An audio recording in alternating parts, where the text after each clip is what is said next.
دەستەکەین بە تەور و گفتوگۆکانی ئەمڕۆمان لە یەکەم بابەتمانە باز لە دیارترین بنەماکانی ئاینی پیرۆزی ئیسلامەکەین لە مانگی ڕەمەزانی پیرۆزە. با بزانین ئەو ڕەفتار و ئاکارانی کە گرنگە ڕۆژوانان لە مانگی پیرۆزی ڕەمەزانە ئەنجامی بن چۆنە بە چ شێوازێکە ئاینی پیرۆزی ئیسلام چۆن ڕێنماییمانەکە لەسەر ئەم بابەتانە بۆ ئەوەی کە باز لە ئەو ئاکار و ڕەفتارانە بکەین کە پێویستەکە ڕۆژوانان ئەنجامی بن و پێی هەستن. ئێستا زۆر بە خۆشحاڵی میوانداری زۆر بە ڕێز مامۆستا ئومێد عومەر باوەمردەییمان کردو کە بە ڕێزیان زانای ئاینی بە خۆشحاڵی لە ستۆدیۆ لەگەڵمانە. بفەرموو مامۆستا.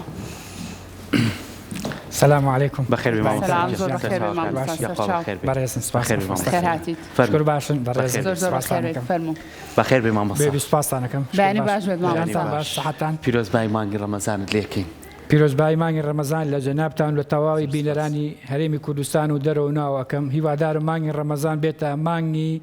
بە خۆداچوونەوە و نزیکبوونەوەمان لە خوای گەورە، مانگی ئاشتی و بەدیهێنانی هەموو ئاواتەکانمان، خۆشبەختی و کۆتایی نەهامەتیەکان بێ بۆ گەلی کورد. ڕۆژێکی مێژوویشە کە میلەتی کورد توانی بەرامبەر گەورەترین ستەمکار و داگیرکەر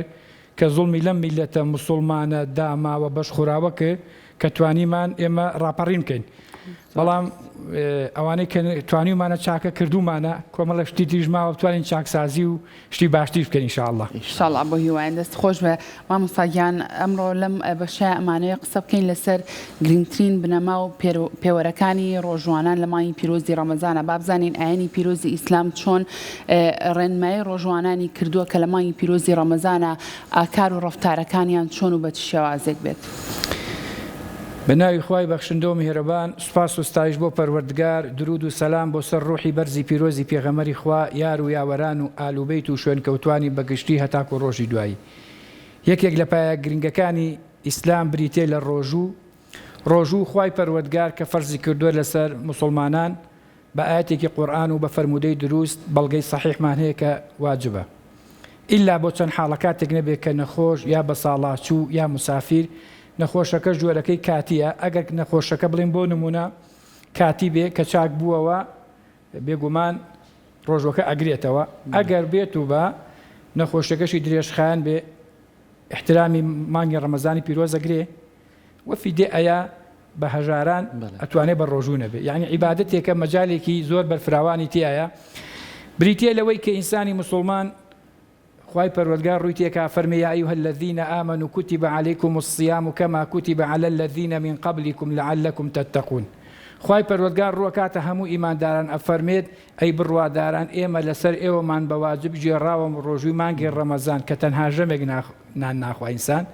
کە عیبادەتێکی زۆر گەورەیە. لە حەدیسی قودسیە خوای پەروەردگار جەلە جەلاله دەفەرمێ ئەسەوم لی و ئەنا ئەجزی بی. ڕۆژوو بۆ من و خۆ مەزان بۆ ڕۆژەوان چی یەکەم. ئەو کەسێک کە بە ڕۆژوو ئەبێ ئەگەر نوێژ 10 دقە بخایەنێ 20 دقە بخایەنێ بەڵام ڕۆژوو 15 سەعات ئینسان بە ڕۆژوو ئەبێ. پێویستە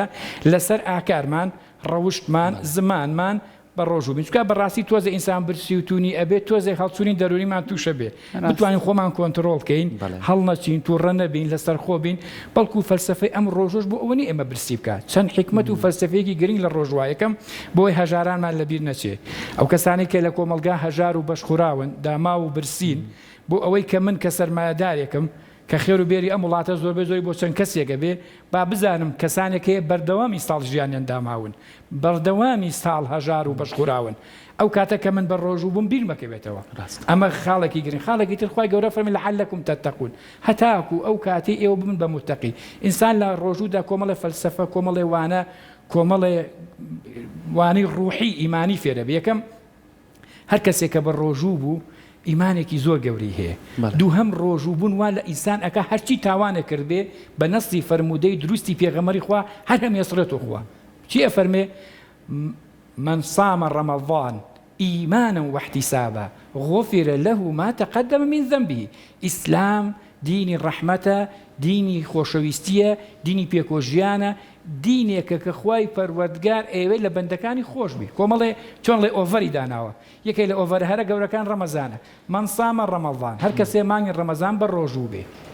ئیمانە واحتسابا بە باوەڕێک و باوەڕێکی دامەزراو و بە تەمابوون بۆ ئەجر و پاداشتی قیامەت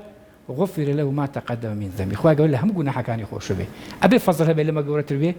یعنی مانگی ڕەمەزان خەڵاتی خوایە بۆ پێغەمبەری خوا صلی الله علیه و سلم بۆ ئومەتە بەڕێز و ڕێز دەگیراوە. زۆر باشە دەست خۆش مامۆستا کەواتە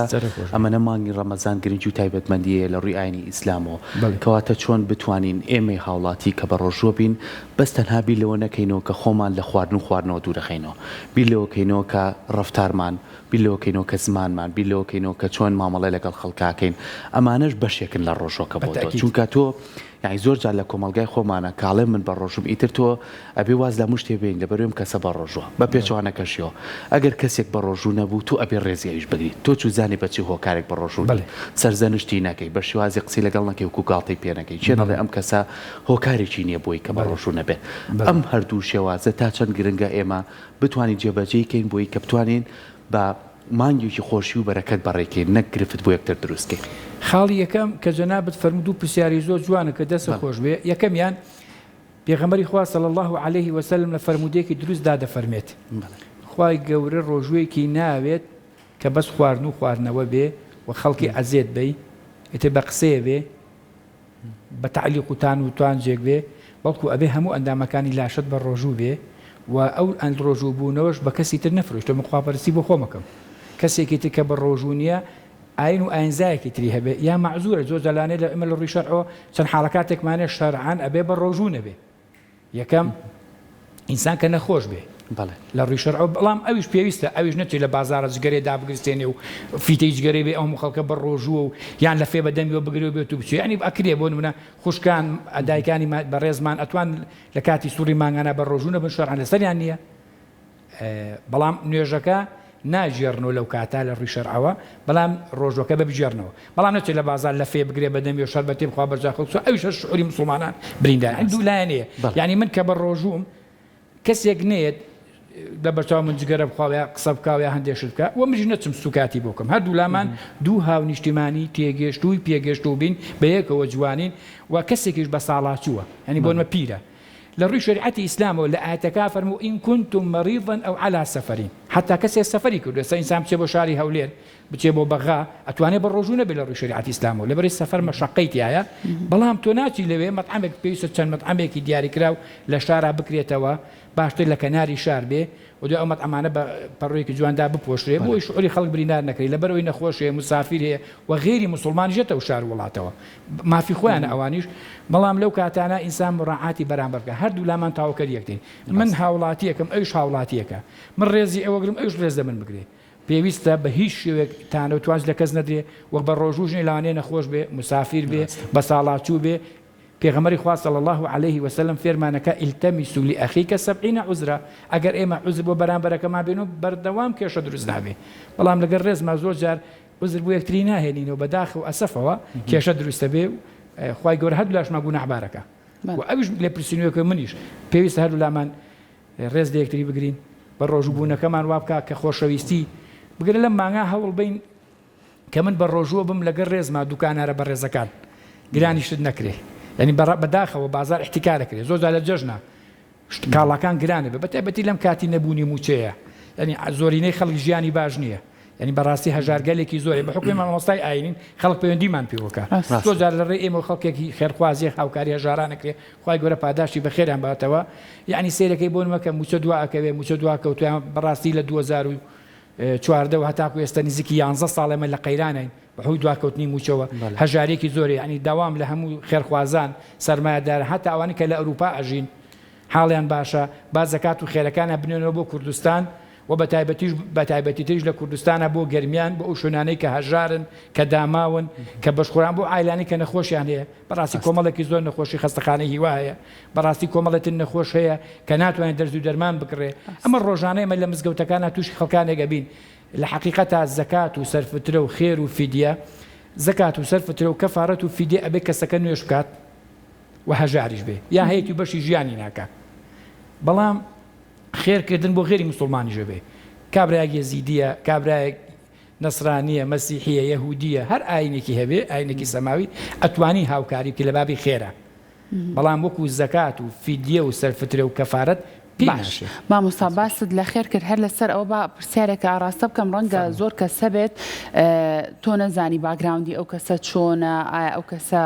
هەر بەڕاستی باریدارایی باش نییە بۆیە ئەم کەسە بۆ منەداوای هاوکاری لە تۆ کردو یاخود نەخێر ڕەنگە کەسانێکە بن ئەمە وەکو خوێکی لێ هاتبێ لە ژیانیانەکە هەمیشە بۆ بەردەوام چاویان لە دەستی بەرامبەرەکەیان بێت بۆی کە هاوکاریان بکات منێک کە بمەوێ خێر بکەم چۆن بزانم بۆ نمونە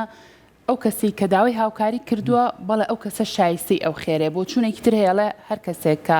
دەستی پان کردەوە و داوای خێرێکی لە تۆ کرد تۆ خێرەکەی بەرێ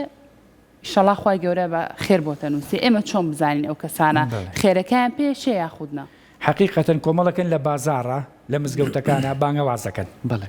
وەکو جەنابتە فەرمی داوا ئەکات تۆ نازانیم کەسە چییە نایناسی لە کۆڵانەکەتانی هاوسێ و نییە خزم نییە کەسێک نییە بڵێم کەسە هەژارە ئەمانە نەزەکات نەسەر فترە نەفیدیە نەکەفارەت ئەم چوارشتان پێ ناشێ بە هیچ شێگونبیانەنێ بەڵام لە بابێکی بڵێن بۆ نمونە ئەم کەسا بینی دەستێکی قرتاوە هەردوو دەستی قرتاوە هەردوو قاچی قرتاوە واقعان ئەم حاڵەکە ئەبینی مەکاسبی پێ ناکرێ لە حقیقەتە ئەتوانی 250 مقدارێکی کەم وەکو خێر بێرێ نەک وەکو زەکات و سەر فترە و فیدیە و کەفارەت چکە ئەو زەکات و فیدیە و کەفارەتە نابێت بە هیچ شوێ بدرێ بە کەسێک کە نەزانیت ئایا نوێژ ئەکا وایە مستحقە چونکە دووشتمان هەیە لە قورآنی پیرۆزدا دەفەرمێ فی ئەموالهم حق معلوم للسائل والمحروم لە ماڵەکانتانە دوو حەقی خوایی هەیە دەریکە یەکەم و کەسێک کە داوا لێکە ڕووی مەشکێنە لەگەر ڕێزما زۆر جار ئەبینم لەسەر جادەکان ئافرەتێکە ئەگەڕێ لەگەر ڕێزمە پیاوێکە ئەگەڕێ قسەی پێ مەڵێ ئەگەر توانی شتێکی کەمی بەرێ 250 پێچکە ئەوی شعورێکی هەیە لەوانەشە مستحق بێ مشکێنە بەڵام وەکو فیدیە و کەفارەتی پێ ناشێ وەخا ئاەتی قورآانی پیرۆزمان هەیە بۆ ئەوانەی کە زەکات و سەرفترە و فیدیان پێ ئەدێ إنما الصدقات للفقراء والمساكين وابن السبيل خوای گەورە هەشت صنفی باس کردو ئینەما ئاداتی حەسر لە زمانی عەرەبی ینی بەس بەم هەشتا ئەشێ ئەگەر ئەم هەشتە نەبوو بەهێندر باشتر نییە بدرێ بە کەناڵ بەڕێکخراو چونکە بۆ لەبەرەوەی لە وڵاتی ئێمە هەژارگەلێکی زۆر هەیە ئیسلام ئەوێ ئینقازی ژیان و نەفس و ڕوحی مرۆڤێک بکە ئەگەر سەرنجی قورآانی پیرۆز بێن چییە فەرمێ وەلەقەد کەڕەمنا بەنی ئادەمە لە سەردەمی پردادپەروەری ئیمامی عومەر ڕەزا و ڕەحمەتی خوای لێبێ کابرایەکی بینی دەواازەیە کرد فەرمی یەهودی بوو نەسرانی بوو فەرمی بۆچی تۆ دەواازەکەی ئاهلی کیتاب بوو فەرمی وەڵاهی هەتا توانام هەبوو ساڵانە شتێک مەدا بە بەیتومالی موسڵمانان عەسکەریم نەئەکرد ئەو کاتەوا بووە دەوتی ئەی ئێستا تێسەر پارەم پێ نیە و توانای ئیشتم نیە و فەقیرم لە بەیتوماڵ معاشی بۆ بڕێەوە و ئاهلی کیتابیش بوو سێ ئەم پێگەشتنە بەرفراوانە گەورەی ئیمامی عومەر طبعا ئیمامی عومەر ڕەزا و ڕەحمەتی خوای هەر چوار ئیمامەکە عەقڵێتێکی گەورەیان هەبووە و دوای ئیسلامیش بەردەوام ئیجتیهادی تیا هەیە ئیسلام دایم لە نوێبوونەوەیە لە ئیجتیهادی تازایە لە تازەگەری و ئەوەیە لە حقیقەتە ئەگەر کۆمەڵێک خەڵکی ئەهلی کیتابیش یەزیدیە یەهودیە نەسرانیە هەج ئاین و ئاینزایەکی تێبێ لە وڵاتی ئێمە پێویستە ئەوانیش ماگانە هاوکاری بکرێن گەر هەژار بن یا حکومەت یا سەرمایەدار ئێمەش کە هەمومان لەسەر هاوڵاتی بوون چکە دەستوری مەدینەی پێغەمبەر صلی الله عليه وسلم لەسەر هاوڵاتی بوون نووسراوە یەهودی تیا بوو بتپەرستی تیا بوو ئیسلامی تیا بوو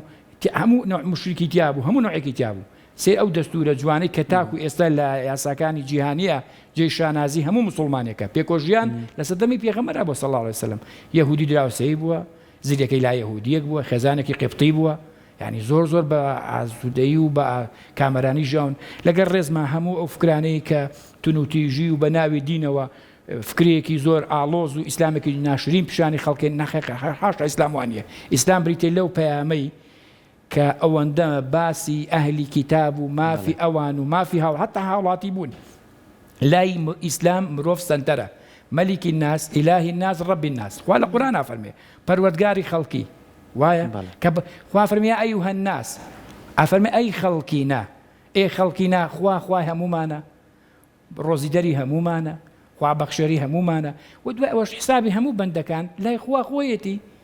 ئەوە نەمانێ مە لەسەر و مامۆستایانی ڕێنمایی کاری چاکە بە خەڵکی بکەین و خەڵکی جوێمان لێ بگرێ بەڵام بڕیاردان قورسە بڵێ ئەم کەسە دەرەنجامی ئەوە ئەم کەسە وایە نە ئەوە بەجێ بێلین فەیەغفر لمن یەشاء ويعذب من يشاء ئیمانیش اختیاری ئیجباری نییە یعنی من بە زۆر بڵێم لا بێ کابرا ئیمان بێن نە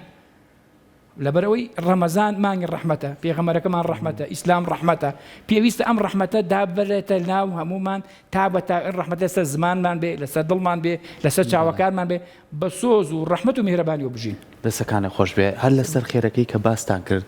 مەرج نییە هەر پارە بێت. ئێستا بینی کۆمەڵە لە خێرخوازەکان ڕۆژانە سەبەتە خۆراکیانەیە بۆ ماڵە فەقیرانە یاخود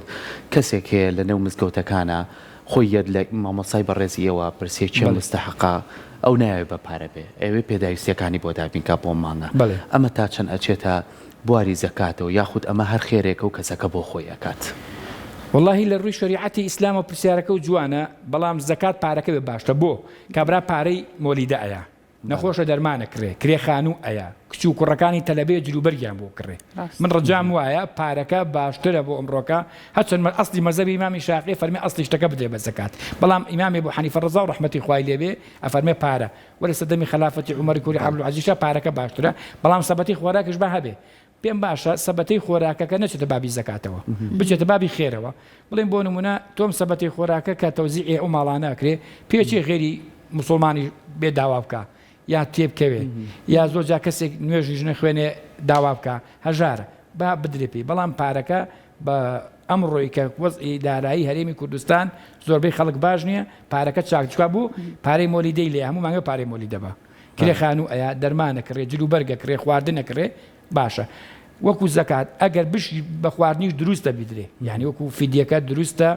برنجە ڕۆنە شەکرە چامیش پێداویستیە بە تایبەتی قوت بێ، قوت بە هیچ ئیشکالێکی لە ڕووی فیقۆتیان نییە. باشە مامۆستا زۆر کات ببورلانە زۆر کات ئەو خێزانانەی کە کەم دەرامەتن لەوانەیە زۆر جار ڕویان نەیە بە زۆر کەس بڵێن، یانە لای مامۆسای ئاینی پیرۆز مزگەوتەکان ناوی خۆیان لای ئێوان وسن، ئێوە ئەو ناوانە ئەیەن بۆ کەسانێک کە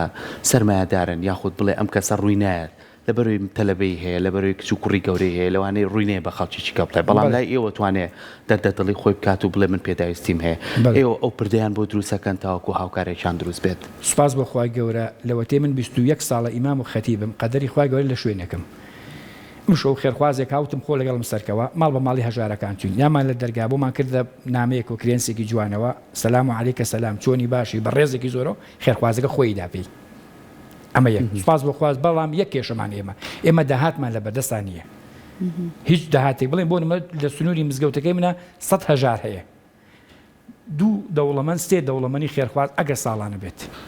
ئەوانش بە حکمی ئەم قەیرانە کۆمەڵە سەر کۆمپانیاش پاران گیراوە لە حکومەتە، زۆر ئەو پرسیارش من مامۆستا ئەڵێ من 7 ملیار دلارم هەیە زەکاتەکەی چۆن دەکەم کە حکومەتی چێنەوە پێم خۆم وەسم خراپە، قەرزاری خەڵک و بازاڕم، ئەمەش تقریبا ئیشەڵا ئەم نەهامەتیش کۆتاییەت،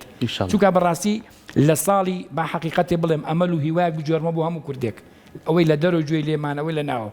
ساڵی 2006 بە دواوە هەتاکو 2014 زۆرترین وەڵڵاهی وامان لاتەوە نەمان زەکات بین بچێ، خوا شاهیدە چەند جار بارودۆخی باش باربوو زۆر باشە، ئین تەسەوەر بفەرمون سلفەی زەواس هەبوو، سلفەی عەقار هەبوو، ڕۆژێکان برادرێکم هەیە زۆر سەرمایەدارە، هاو کۆمەڵە زەکاتی پێ بوو، یعنی بۆ من مەبلەغێکی زۆر بوو، تی مامۆستا کەسێکم بوو زۆر وڵی چوونە 10 ماڵ هەمووی تی مامۆستا سوپاس بخوا ئەمانگە معاشمان وەرگرتووە، سوپاس بخوا خانوومان کردووە، یعنی پێشتر زەکات ما بوو پێیان، سوێن بەخوای گەورە گەڕاین تا 2 ماڵ بە زۆر وتم کاکە ئێوە دوانتان نەخۆشن بۆ دەرمانەکانتان شەرعەن دروستە مادەم نوێژەکەن و دوانتان نەخۆشە بۆ دەرمان، یعنی تەسەوەر بفەرموو 2006 تا 2014 بە دەگمەن خەڵکمان دەستەکە و زەکاتی بینی، ساڵە گەلێکی پڕ لە خێر بوو، یاخوا ئەو خێر و بەرەکەتش بگەڕێتەوە ئینشاڵڵا. ئامین ئینشاڵڵا. مامۆستا شتێکی تر هەیە ڕەنگە زۆر کەسە بێ بارودۆخی دارایی زۆر باش بێت بیەوێت زەکات و سەرفترە و خێرەکەی باد بە کەسی پلەیەکی خۆی، ئایا لە ڕووی ئاینی پیرۆزی ئیسلامەوە زەکات و سەرفترە ئەدرێت بە کەسی پلەیەک؟ بەنسبەت پرسیارەکەی بەڕێستۆ دەستە خۆر و پرسیارێکی جوان، یەکەم دروست نییە پیا و زەکات با بە هاوسەری بە کوڕ و کچی بە باوکو دایکی، لە ئەسڵی مەزە بە ئەمەیە حقیقەت وایە، ئەمانە ئینسان ئەبێ مەردانە بە خێویانکە، بەڵام بۆ نمونە خوشکێکی ماڵی جیایە هەژار و کەم دەستە، الأقربون أولى بالمعروف، دوو خێریەکە، هەم خێری زەکاتەکەی کە دەری کردووە، دووەم ئەم خوشکەشی کە هەژارە، من دراوسێکەم ئەولاترە، خوشکەکەم ئامۆزاکەم پورزاکەم، چکە من ئەزانم کە هەژارە باری دارایی خراپە، یعنی من داوا ئەکەم لەو سەرمایەدارانە کە بەڕاستی خزمی خۆی هەیە نزیکە ئەبینێ مستحقی زەکاتە با ئاگای لە خزمەکانی بێ، دوو ئەجیەکەم سیلەی ڕەحمە دووهەم هەژارێک و حەقەکەی خۆشی دەکردووە بەداخەوە لە وڵاتی ئێماوانەی کە زۆرترین پرۆژیان هەیە و ئەزانم زەکات دەرناکەن بەداخەوە ئەگەرینا دەربکرێ واللهی ئەسڵی عەدالەتی ئیسلام وەکو ئیسلام تەطبیق بکرێ هەژار لە شاری سلێمان نامێنێ ئەوانەی کە زۆرترین مەعمەلی گەورە و پرۆژە و بزنسی گەورەیان هەیە ئەگەر زەکات دەربکەن واللهی هەژار لەم سنوور و سلێمانیان نامێنێ بە چەند ساڵێک ئەمە یەک دوو حقیقەتەن ئێمە وەکو هاوڵاتی بوون یعنی وەکو کەسێک کە زۆرترین خێر و بەرەکەتی ئەم وڵاتی هەیە ئەبێ هەست بە بەپرسیاتی بکە حەقا خەستەخانە دروستکە حەقا قوتابخانە دروستکە حەقا پرۆژەی خێری هەبێ یعنی زۆر جار لە هەندێک شار و وڵاتە سێرەکەی شوێنەکەی موسسەیەکی گەورەی زەکات حەقا زەکاتی سلێمانی بۆکو تەجوبە چەند سەرمایه‌دارێک کۆ ببنەوە بکرێ بە موسسە هەر هەژارێک بڕی ملیۆنە 2 ملیۆنی بدرێ پێوە نیە سێرەکەی نەوعەما چارەسەرێکی هەژاریە کرێ یا هەلیکاریان بۆ بدۆزنەوە بۆ هەژارەکان ئەوەش هەر شتێکی باشە لەبەرەوەی ئێمە هەژاری ئیسلام هاتووە دەردێکی کوشندەیە ئیسلام هاتووە چارەسەری بکە ئەتر بە زەکات بێ بە خێر بێ بە هاوکاری بێ بە هەر شێوێک بێ لە شێوەکان چونکە بەڕاستی زۆر خێرە لەم مانگی ڕەمەزانە کابرا بە سەبەتێکی خۆراک و جەنابەت فەرمووت یا زەکات و خێرێک بە یا هەر هاوکاریەک بکە دڵی خێزانێکی ڕۆژوان خۆش بکە پێغەمبەری خوا فەرمێ هەر کەسێک قومە ئاوێت دەنکە خوڕمایەک نانێک با بە ڕۆژۆوانێک ڕۆژووی پێ بشکێنێ بەقەی ڕۆژوانەکە ئەجری بۆ نووسێ بەبێ ئەوەی لە ئەجری ڕۆژوانەکەشکە بێتەوە ئەم مانگە مانگی خێرە مانگی هاوکاریە خێریش لە ڕەمەزانە لە یەک بەدە و یەک بە 700 زیاترە چکا بۆ ڕەمەزان چاکەکردن تیا زۆرترە ڕەمەزان مانگی ڕەحمەت ئەم مانگە خوای گەورە عەزاب لەسەر بێباوەڕەکانیش لە ئەبا لە گۆڕستانە هەرچی شایەتینەکانە کۆتەکرێ دەرگاکانی جەهەنم داخرێ دەرگاکانی بەهەش دەکرێتەوە فریشتێک هەموو شوێ بانگەکە ئەی کەسێک کە گوناحباری وەرە تۆبە بکە و خوا لێ خۆش بێ ئەی کەسێ کە خێر تێ وەرە خێر بگرە ئەی کەسێک کە خەریکی شەڕی واز بێنە یعنی ئەم مانگە توانی 11 مانگ نوێژمان نەکردووە گوناحمان بووە کەم و کوڕیمان بووە هەموو ئینسانێک قابلی هەڵەکردنە بەڵام خوایە کێ هەر ئەچینەوە بۆ لای ئێمەی خۆش ئەوێ خوایەکی بەسۆز میهرەبان گەورە ئەو خوایی کە هەمومانی خۆشەوێ با لەم مانگە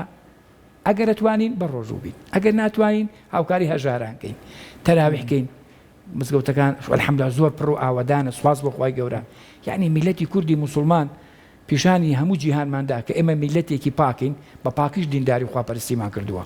و دینداری ئێمەش نەبووتە ئەوەی کە سوڵ مستەم لە میلەتانی ترکەین بەداخەوە لە میلەتانی تر ستەم لە ئێمە کراوە یعنی لەم کاتەشا کە بڵێن کاتی یادی ڕاپەڕینە بۆ میلەتی کورد خواسەری خێزکان مەزڵوم بوو ستەم لێکراو بوو جا هەر میلەتی ئێستەم لێکراوە بە خواسەریەخە بەڕاستی مانگی ڕەمەزان مانگێکی گەورەیە تکام وایە لە هەموو سەرمایەداران لە هەموو خێرخوازان بەڕووی هەژارانە هەڵمەکاژن هەژار مەشکێنن گوناحە کابرا قەدەری وایە لەوانێت تووشی نەخۆشی بوو بێ لەوانێت لە کاسبێکی کرد بێ زەرەری کرد بێ ئەمە ژیانە بەڵام ڕۆژگارێک ئەگۆڕێت کەسیش بە هەموو هەژارانی ژەڵێم هەژاران خۆشەویستی خوا و پێغەمبەری خوان ئەی ئەو کەسەی هەژاری داماوی واللهی لای خوا ڕێز لێ گیراوی واللهی لای خوا شکۆمەندی واللهی ئەو کراسەی کە دڕاو بێ لای خوای گەورە لە 100 کراسی جوانی حرام باشترە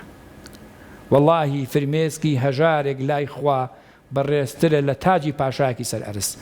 من خۆم هەژارم زۆر خۆشەوێ وەلدایم بەردەوامیش بە خەڵکی ئەڵێم دەستگیرۆیی هەژاران و داماوام بکەن ئەوانەی هەتیون خێزانی وایە 4-5 مناڵی هەیە لەوانەیە جموچەیەکیان نەبێ لە ئەوانەی کە نەخۆشی درێژخایەنیان هەیە بەردەوام عیلاجەکڕن یعنی بەڕاستی ئەم مانگی ڕەمەزانە هەمومان هەر یەکی لە ڕێ خۆیەوە مەژڵێ من توانام کەمە پێغەمبەری خوا فێرمانەکە ئیتەقوا النار ولو بشق تمرة دەنکە خوڕمایە لە تەخورمای بکە بەخێر زۆرە ئاخر تەمەنی ئینسان زۆرە تۆ 360 ساڵێکە وایە 365 ئەگەر هەر تۆ ڕێ دوو خێریشکەی زەربی دوی کە زاین چێنەکە 700 نەکە يعني بەردەوام با خێر بکەن فمن يعمل مثقال ذرة خيرا يرى هەر خێرێ بکە والله خوا ئینووسێ دای عایشە ڕەزا و ڕەحمەتی خوای لێ بێ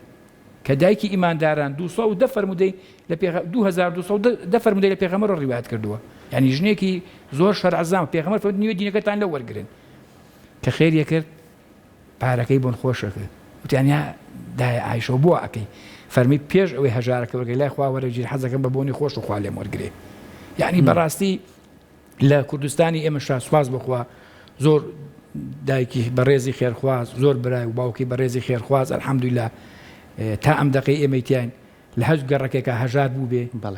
هەموو ئەم مختارە بە ڕێزەکان هەندێکیان مامۆستایانی ئاینی شێخانی تەریقەت تەکێ و خانەقاکان بەردەوام یارمەتی هەژاریان داوە چکە بەڕاستی ئێمە میلەتی کوردی موسڵمان قەرزاری هەم حوجرەین هەم تەکێ و خانەقاکانیشین سوپاس بەخواستە لە کاکە حەمەی شێخی سلێمانی دەستخۆشی بوو هەموو خێرخوازانە ئەو مەقامە پیرۆزە ئاوادان بێ 30,000 کەس نانەخوایوارە من خۆم جابەجاتم سێرێکیان لێ ئێم سوپاس بۆخوا تا ئێستا 30,000 جاچێتە 6,000 خانەقای سلێمانی سوپاس بۆخوای گەورە خانەقای مەحمی سوپاس بۆخوای گەورە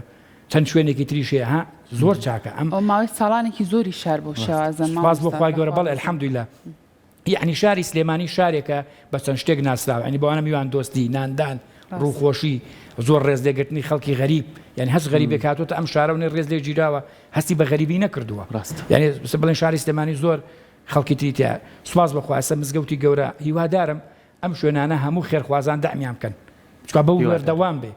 کابرا هەژارێکە لەوێسێک بەبێ ئەو بڵێ تۆ نوێژەکەی نوێژ ناکەی کوردی عەرەبی چیت تەنها لە بەرخوا ويطعمون الطعام على حبه مسكينا ويتيما وأسيرا بخوا هەچی بێ لە بەرخوا ئینسان خواردنەیە إنما نطعمكم لوجه الله ئێمە بەس لە بەرخوا ئیشەکان بکەین ئیخلاص بۆ خوا بێ والله ئەو سەرمایەداری خێر بکە پێغەمبەر سوێن نەخوا فەرمێ سوێن بەخوا ماڵێ خێری لێ بکرێ کەم ناکە چکا بۆ تۆ ئەچیت بۆ نمونەگە من خوای گەورە سەروەتێکی یاوە پێم 5 ماڵە هەژار جێژ دیورێ بکەم ئەگەر 3 کەسی روم 15 کەس 15 کەس نزا بۆ من بکە بەرەکە دەگەتە ماڵەکەمەوە دڵی 15 کەسم خۆش کردووە ئێخوایەک 15 کەس بە ڕۆژوو بێت ئەجی 15 کەس ڕۆژوشم دەستکەوتووە هیوادارین کام خێر و خێراتە بەردەوام بێ سپاس بۆ تۆ مامۆستا سپاس بۆی کۆمەڵە ڕێنمایی داینێ لەسەر خێر و خێرات و لەسەر هەڵس و کۆتمان لە مانگی پیرۆزی ڕەمەزانە دووبارە سپاس بۆ ئامادەبوون زۆر سپاسی جەنابتانەکەم یا ڕەبی ئێوەش سەرکەوتوو سەرفراز بن داواکارم لە خوای پەروەردگار یا ڕەبی خوایە نەهامەتیەکان کۆتایی پێبێ ساڵ و ئەم ڕەمەزانە بێتە مایی خێر و خۆشی و ئاشتی یا ڕەبی خوای میلەتی کوردی موسڵمانیش تووشی هەموو خێر و خۆشیەکمان بکەی بارانی بە ڕەحمەتمان بۆ بارێنی ئەوانی نەخۆشن شیفایان بی ئەوانەی داما و هەژارن خوای گەورە سەرۆت و سامانیان باتێ سبحان ربك رب العزة عما يصفون والسلام على المرسلين والحمد لله رب العالمين والسلام عليكم ورحمة الله وبركاته دەست خۆشی زۆرم بۆ جەنابتانیە زۆر سپاس